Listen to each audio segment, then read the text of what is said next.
La montagne, coupée en deux, tranchée impeccablement, comme un gâteau.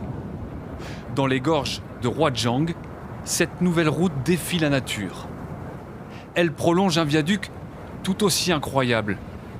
Long de 2 km 800, il est perché à 625 mètres au-dessus de l'eau, 2 fois plus haut que le viaduc de Millau, ce qui en fera le pont le plus élevé du monde, une prouesse d'ingénierie.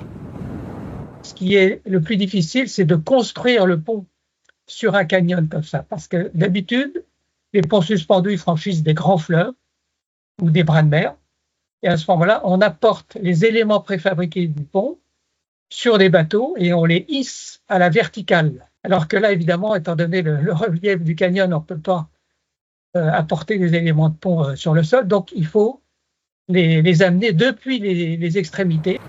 Le nouveau pont va permettre de traverser ce canyon vertigineux en seulement 2 minutes, contre plus d'1 heure jusque-là pour le contourner. Le gouvernement justifie le choix d'un pont plutôt que d'un tunnel. Un terrain complexe, des coûts plus élevés et des problèmes de sécurité ont rendu la construction d'un tunnel impossible.